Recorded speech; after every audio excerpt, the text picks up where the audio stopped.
Bueno, pues buenas tardes a todos y a todas. Espero que después de este maravilloso himno podamos compartir este tiempo de reflexión sobre el tema que me pidieron. Bueno, lo leo. Dice, esto es. Este es el título que me propusieron y yo encantado. Porque además en este mundo de la educación a veces a uno le solicitan para hablar de diferentes cosas, incluso a veces de gestión directiva, que son cosas un poco aburridas, son facetas de esas que hay que poner al servicio de lo que uno es. Pero venir a hablar de significatividad y de pasión, la verdad es que me parece una cosa bien interesante. Bien,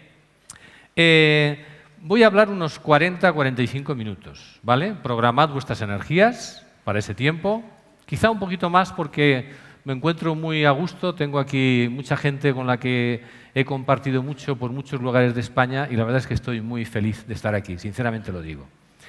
Bien, y vamos a empezar por una cosa que a mí me gusta mucho, y es que yo he aprendido de la Biblia, aparte de los elementos de relación con mi propia fe y mi propia relación con Dios y con los hermanos, yo mantengo una tesis que la he escrito y la he explicado muchas veces, y es que la Biblia es una gran escuela de pedagogía.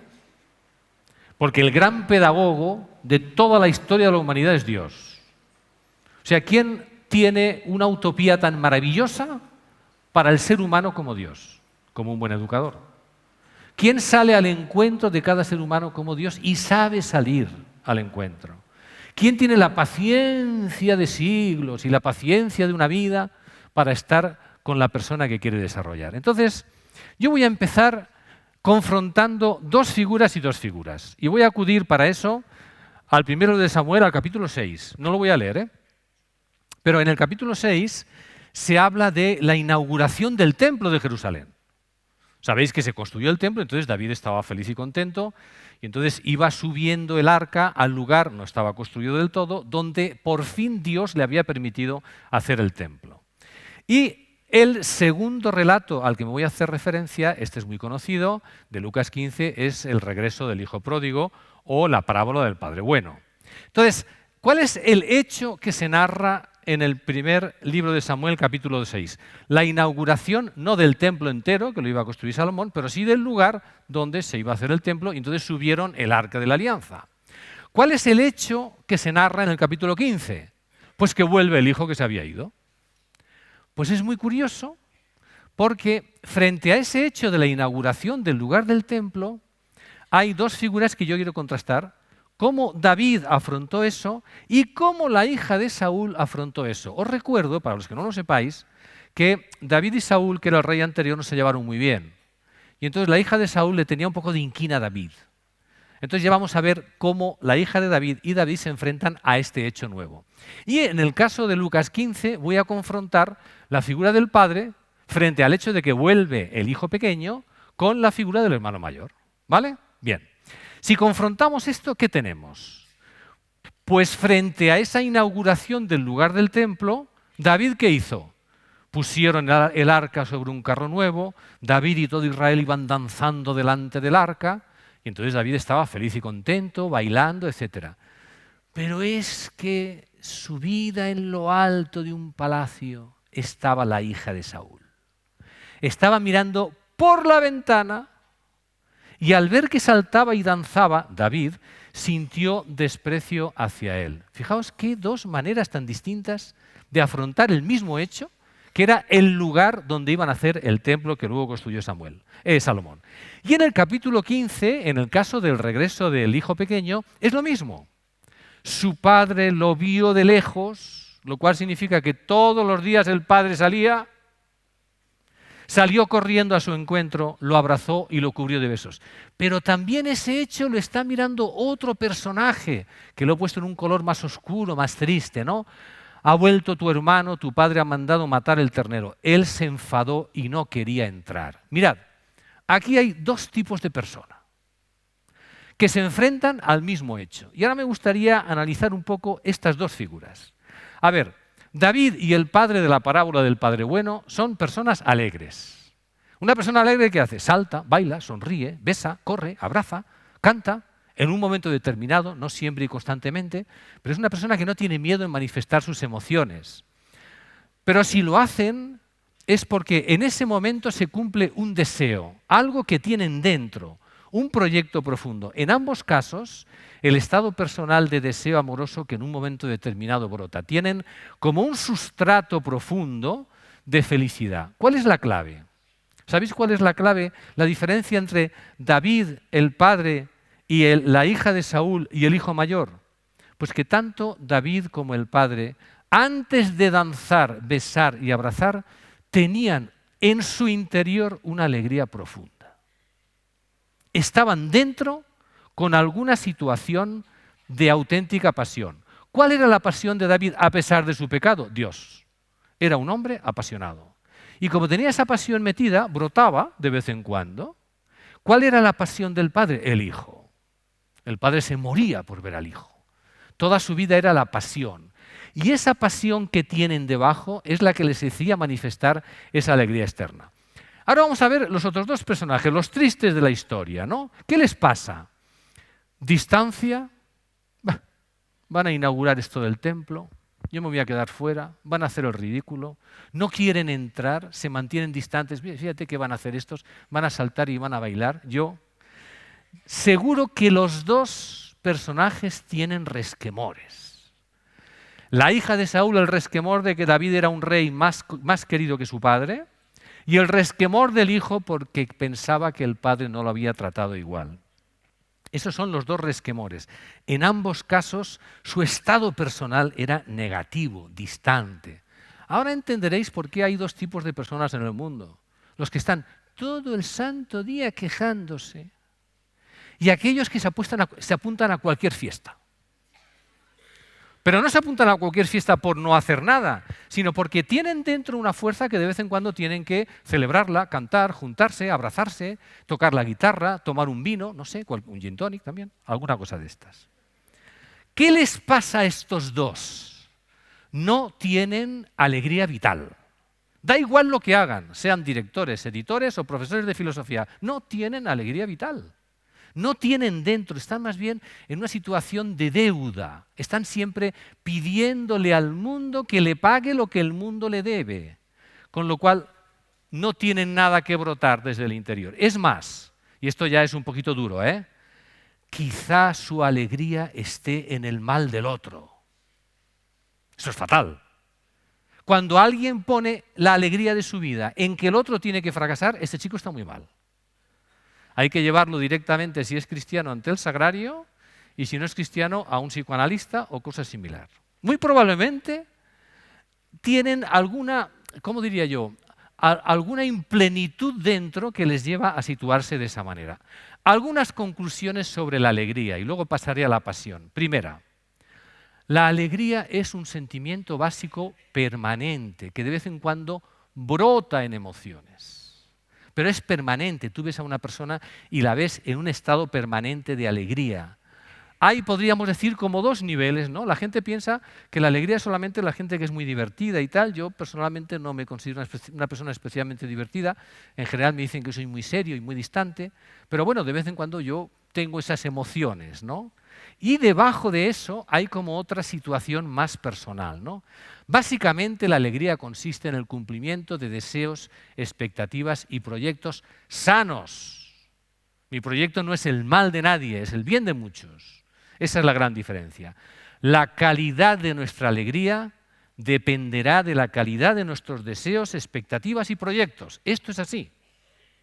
A mejores expectativas, más alegría. A menores expectativas, todo es un peñazo.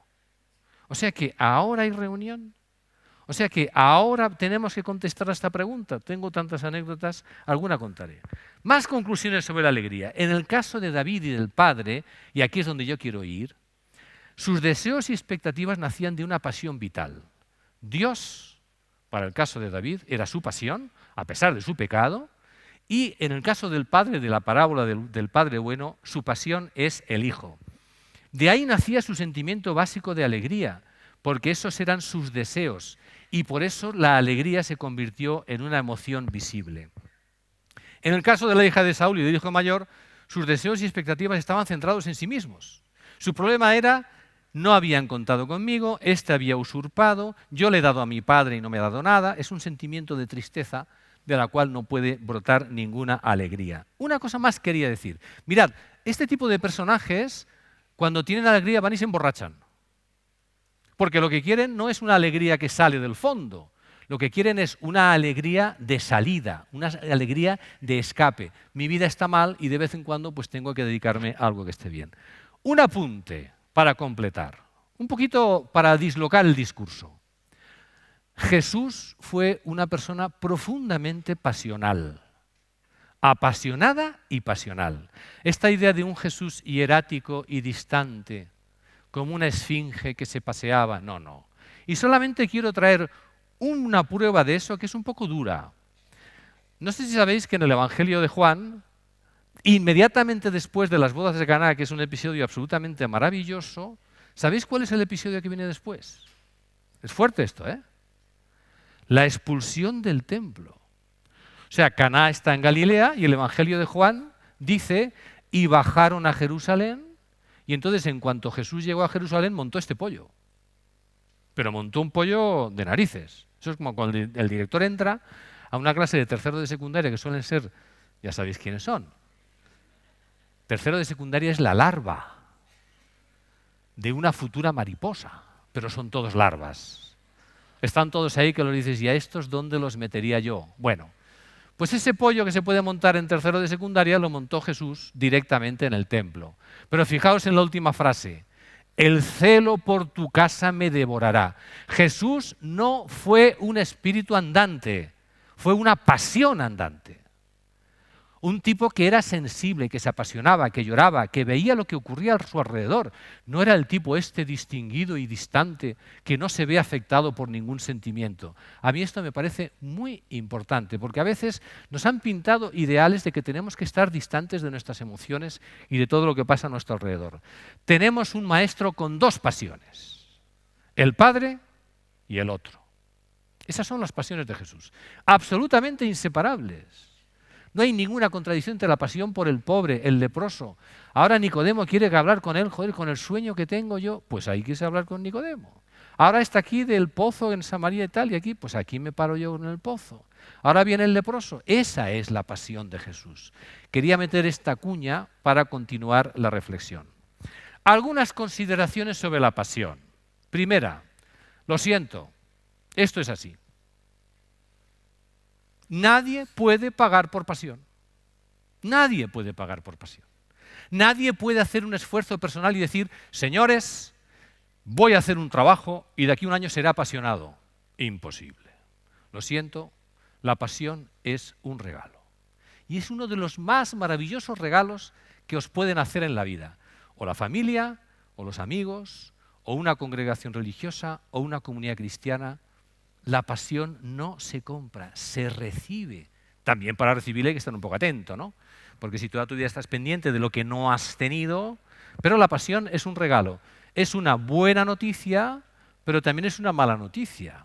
Porque en el fondo, y luego lo veremos después, solo se puede tener pasión si alguien te la contagia. No es tuya la pasión. Tú vas a un sitio, conoces a una persona y es apasionado o no es apasionado. Yo, por ejemplo, no soy nada apasionado del fútbol y tengo anécdotas que lo corroboran, y además algunas de ellas un poco duras, como confundir en Chile un entrenador de fútbol, pensar que era argentino y resulta que era chileno. Y entonces, claro, los chilenos casi me comen. Era un señor que se llamaba Pellegrini. Y yo, por aquello de intervenir en la conversación, tonto uno, dije, pues este entrenador que está en España, que es un entrenador argentino, y todos los chilenos mirándome como diciendo, yo no soy un apasionado del fútbol. Pero cuando uno se encuentra con personas apasionadas, puede recibir como regalo la pasión. Segunda conclusión muy importante sobre la pasión. Por eso la pasión es una vocación. Y esta es una línea. Hay gente que tiene una vocación y gente que no la tiene. Por eso me interesa reflexionar un poquito sobre este asunto de la vocación. ¿Esto de la vocación qué es? Ya sabéis que la vocación significa llamada, y no estoy hablando de la vocación religiosa ni de la vocación cristiana, estoy hablando de la vocación educativa. Al final, ¿qué nos ocurre a los que nos sentimos vocacionados? Nosotros vivimos, somos eso, Vivimos con nuestra identidad, nuestros valores, y de repente, pues nos sentimos requeridos. ¿Por quién nos sentimos requeridos en el caso de la educación? No por un él que es un alumno.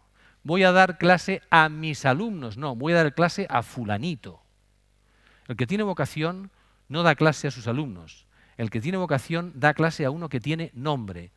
Yo, que ya soy un poquito mayor y me he dado cuenta de que me cuesta mucho cada vez más aprender, yo este año tengo todavía 2 clases de filosofía de primero de bachiller de 35 alumnos. Entonces uno ya no tiene la neurona como la tenía antes. Y me propuse aprenderme los nombres, no los apellidos. Entonces yo me conozco a mis 70 alumnos por el nombre, pero no sé cómo se llaman de apellido, porque no me da la neurona. Y he preferido aprenderme el nombre que aprenderme el apellido. Porque al final es el modo de demostrar que cuando uno tiene vocación se siente requerido por un tú, no por un él, que requiere sentido. Esta es la clave de la vocación educativa. Yo tengo algo que quiero darte. Es el sentido de tu vida, el sentido de tu razonamiento, el sentido de tu cuerpo, el sentido de las matemáticas o el sentido de la filosofía. Pero ¿qué ocurre? ¿Y si resulta que esa persona además tiene fe? Pues entonces la cosa cambia. Porque ese ser está contaminado por la fe. ¿En qué está contaminado? En que el yo está articulado en torno a la experiencia de ser discípulo del maestro, que además de la parte espiritual que tiene, es una gran enseñanza.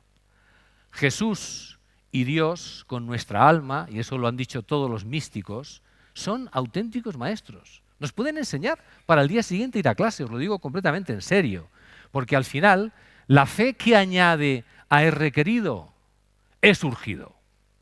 El vídeo de antes.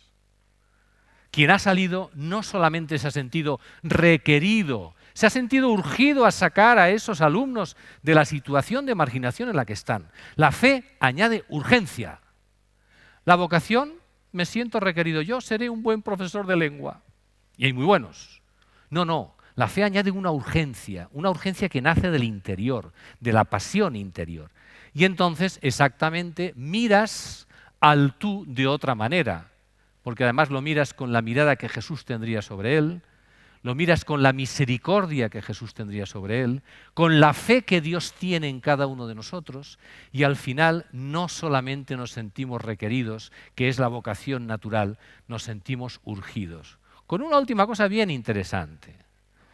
La vocación, como todo afecto, se alimenta. La gente piensa que la vocación se gasta. Tienes mucha cuando eres joven y tienes poca cuando eres mayor. En absoluto. Yo que soy mayor os digo que eso es mentira.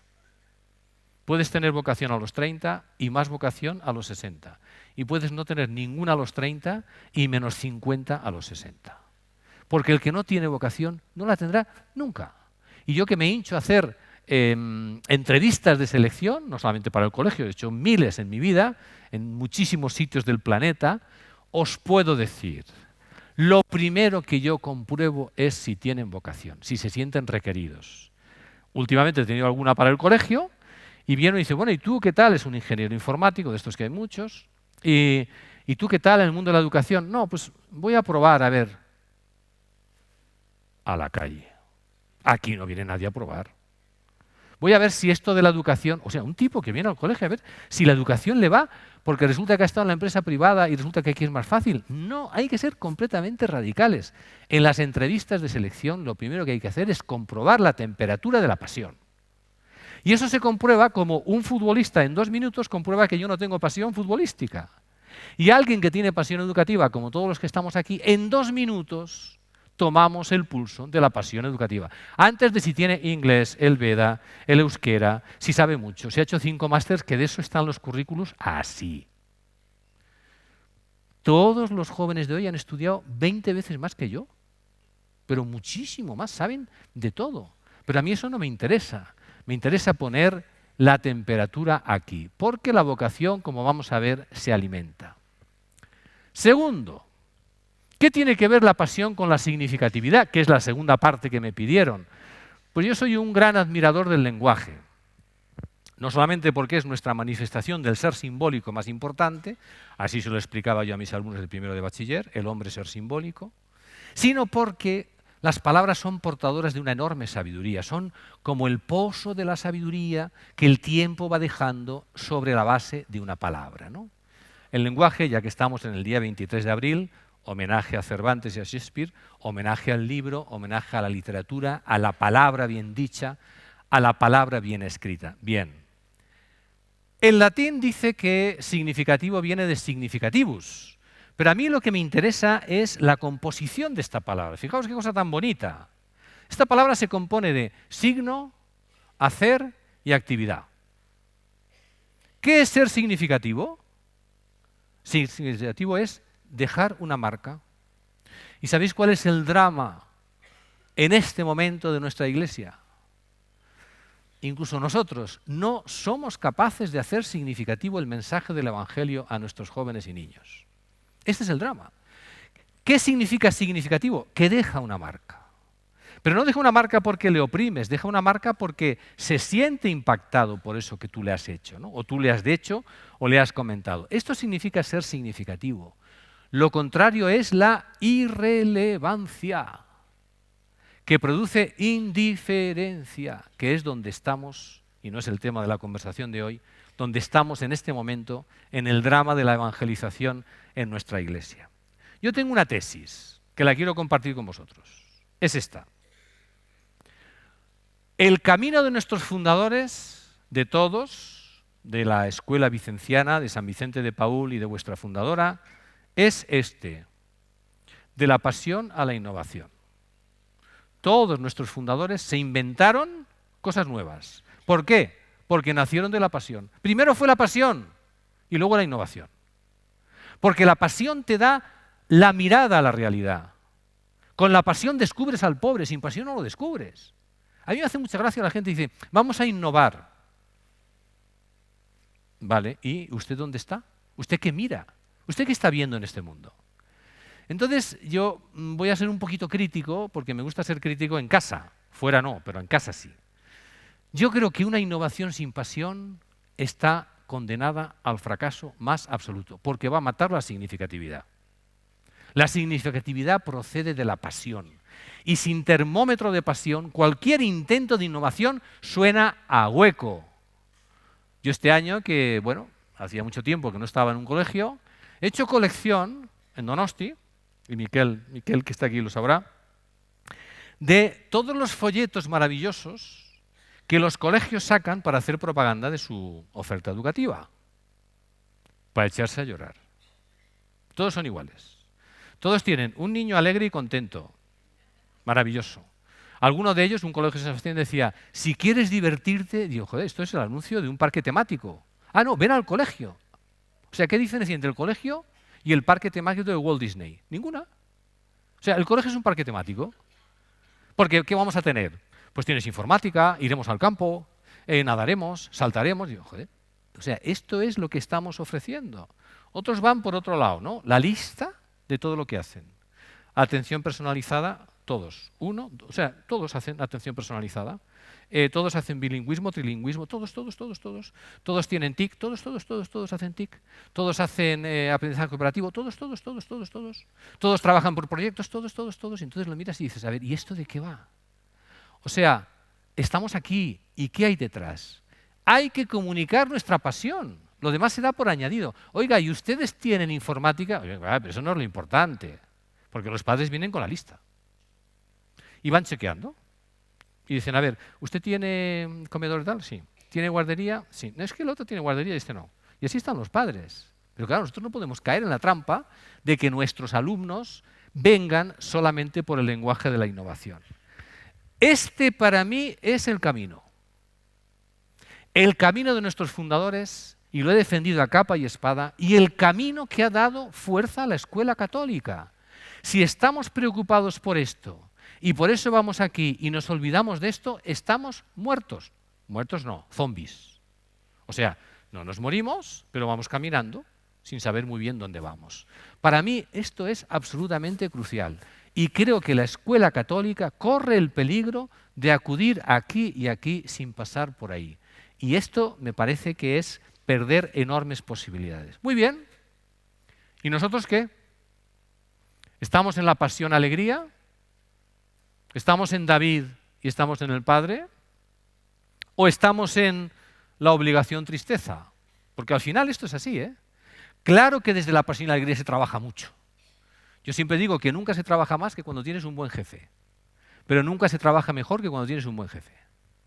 Trabajar más y trabajar mejor no es una contradicción. Es más, el que cree que trabaja mejor porque trabaja menos, no está perdido. Está perdido, esa no es la ecuación. La ecuación inteligente no es trabajar menos y entonces estaré mejor, no. Porque tu ideal será tener una hora menos de clase. Y pones tu fe y pones tu pasión, y esto lo hemos vivido y lo vivimos en los colegios, pones tu pasión en el descenso de lo que tienes que hacer. Claro que si trabajas una hora menos de clase puede ser bueno. ¿Estamos ahí o no? Segundo, ¿estamos en la pasión innovación? ¿O estamos en lo que yo llamo la innovación por desazón? ¿Sabéis lo que es la innovación por desazón, no? Oye, algo tendremos que hacer, que los jesuitas mira lo que han hecho. Algo tendremos que hacer, que el colegio de al lado tiene bilingüismo. ¿Estamos en la innovación por desazón o estamos en la pasión por innovación? Hay que estar en la pasión por innovación. Y este tema es el reto que hay que afrontar. ¿Sabéis por qué? Porque en este momento la escuela católica corre el peligro de tener una ruptura en su tradición. Y lo vais a entender enseguida con este esquemita. Mirad, ¿cómo nacieron las escuelas vicencianas? Nacieron de alguien que tenía una experiencia de fe. Así de claro. Nació de una experiencia de fe. Esa experiencia de fe le llevó a un compromiso educativo, a un compromiso que se centró en la educación. Otras experiencias de fe en la historia de la Iglesia han llevado a otros compromisos. Esa experiencia de fe se plasmó, se concretó en los religiosos. Y esa experiencia de fe se plasmó en una comunidad de misión. Este es el esquema de la escuela católica. En este esquema, no siempre fue así, porque no todos los religiosos tenían alegría y pasión, y lo sabemos bien, es el esquema de la vocación-pasión. Es decir, aquí es donde se juega la vocación y la pasión. Y aquí es donde se ha jugado la vocación y la pasión de todas las grandes tradiciones de la escuela católica, que desde la vocación y la pasión acudieron a la innovación. Todos nuestros fundadores intentaron innovar. Desde la pasión se fueron a la pedagogía. No fueron de la pedagogía a la pasión. La pedagogía no crea pasión. La pedagogía es un instrumento al servicio de la pasión, que es quien te da la fuerza, te da el ideal y te da los ojos para ver lo que ocurre. ¿Qué ha ocurrido en este proceso? Pues lo que ha ocurrido es muy sencillo. Estábamos ahí, luego pasamos aquí, ahora estamos más o menos aquí y probablemente acabemos aquí. ¿Esto es un problema? No, esto es un reto. Esto no es un problema, esto es un reto. ¿Se va a hundir esto? No, depende de lo que hagamos. Ahora, os recuerdo que el Espíritu Santo no es aficionado a los milagros. Porque hay gente que piensa que yo no voy a hacer nada o hago cosas equivocadas y luego Dios arreglará. Ni han leído la Biblia, ni saben historia de la Iglesia, ni han leído la historia de la espiritualidad. Dios, lo siento, igual no es una buena noticia para los que creáis en la magia, solo actúa por mediación humana. Esto es el fondo de la fe cristiana. Los demás son milagreros. Y el Dios cristiano no es milagrero. Si no hay sí de María, no hay encarnación. Lo repito, sin el sí de María no hay encarnación. ¿O no lo habéis leído? Vale. Pues sin una acción inteligente y abierta en este terreno, el Espíritu Santo no va a solucionar nada. Eso de Ecclesia Supplet pertenecía a la teología de la gracia de los sacramentos. No tiene que ver exactamente con esto. Porque la gente utiliza esa expresión y dice, bueno, Dios proveerá. Hombre, claro que proveerá. Pero Dios proveerá sobre el sustrato de lo que tú hayas hecho. Si no hay sí de María, no hay encarnación. Si no hay el sí de Mateo, no hay seguimiento. Nosotros tenemos que trabajar en esta hipótesis no como un problema, sino como un reto. Porque en este proceso se está jugando la transmisión de la pasión. En un primer momento, la traditio se comunicaba directamente por la experiencia directa. Los laicos de la primera hora que sois vosotros, recibís esto. Pero los laicos de la primera hora no son los laicos que van a vivir dentro de 30 o de 40 años. Y el carisma vicenciano tiene todo el derecho, y es nuestra obligación, que siga perenne y constante, porque es una aportación al mundo. Y por tanto es una aportación a la Iglesia, lo repito. Es una aportación al mundo y por eso es una aportación a la Iglesia. No como esta gente que piensa que vamos a trabajar para la Iglesia y ya veremos si el mundo se apaña. No, no, oiga, el vídeo lo ha dicho muy bien. Yo trabajo para el mundo y por eso tiene sentido mi misión. Mi misión no es intraeclesial, mi misión es para el mundo, que para eso se creó el Evangelio y para eso se crearon las comunidades cristianas, no para trabajar dentro de la Iglesia. El sentido de la misión de la Iglesia es en el mundo, como muy bien dijo el Vaticano II, y no estoy inventando nada. ¿Cuál es el problema? Que la pasión deje de transmitirse por contagio y pase a transmitirse por documentos. Este es el problema. Tenemos que crear foros, lugares donde la transmisión, aparte de que esté escrita, realmente se produzca por contagio y por ósmosis. Una comunicación más vital y experiencial. Es lo que yo he vivido. Mi vocación educativa, primero me la entregó mi padre, que era maestro de los de antes, que era más pobre, con 8 hijos, hace muchos años, no como los de ahora, no digo que no tengan más hijos o menos, era maestro de los de antes. Maestro, el título de mi padre se lo dio Alfonso XIII, imaginaros si era de los de antes, ¿no?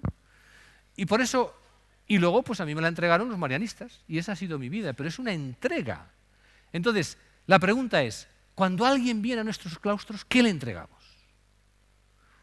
¿Carácter propio, unas hojas, un horario? ¿O le entregamos un foro, una acogida, un lugar donde la pasión se habla, se comenta y se hace crecer, como veremos después, ¿no? Los que van llegando, ¿a qué se incorporan?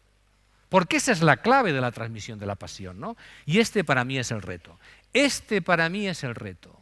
No hacer cursos sobre la historia de la escuela católica o hacer cursos sobre los documentos del carácter propio, estudiar la fundación y tal, que está muy bien. No, no. ¿Dónde se comunica esta pasión? Cuando uno viene a mi claustro, ¿dónde está la pasión y cómo se comunica? Este para mí es el reto. Vamos a recapitular. Primero, nuestra pasión por educar nace de la experiencia de nuestra vocación. Esto es así. Pasión y vocación. Por tanto, una recomendación, bueno, 4. Alimentemos la vocación, compartamos la vocación, cuidemos la vocación y recreémosla. Y me diréis, bueno, esto está muy bien. ¿Y esto cómo se hace? Hay formas de hacerlo. Hay que crear lugares y foros donde solo se comparta la pasión por educar.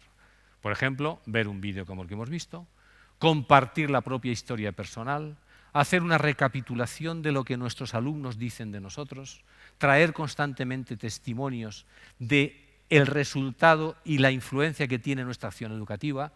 Esto tiene que ser una misión. A veces cuando te encuentras con un religioso que ya, bueno, pues se ha retirado y tal, es que yo no tengo nada que hacer, pero ¿cómo no tienes nada que hacer? ¿No tienes nada que hacer? Afortunadamente no tienes que ir a clase a las 8 de la mañana. Paréntesis, yo que soy hipotenso, tengo los lunes a las 8 clase de filosofía, que es una cosa bastante... Yo me maravillo a mí mismo de que a las 8 de la mañana un lunes en San Sebastián puedo dar clase de filosofía, pero lo hago. Alimentar la pasión es compartirla, es crear foros y lugares donde se hable de ella, es cuidarla y es cuidar los afectos. La pasión es un elemento completamente afectivo. Deberíamos tener, todos los que tengáis funciones directivas en vuestros claustros, una agenda específica para esto. Específica, si no, no lo haréis. Porque no es dar una palmadita al profesor en el pasillo. Por tanto, primero, nuestra pasión por educar tiene que nacer de nuestra. Segundo, David vivía desde la pasión por Dios. Nosotros vivimos desde la pasión por el Maestro Jesús de Nazaret. Aquí está el fondo de todo lo que hagamos. Hagamos lo que hagamos. Profesores, coordinadores, pastoral, no pastoral, aquí está en el fondo todo. El Padre vivía de la pasión por el Hijo. Nosotros vivimos de la pasión por el alumno.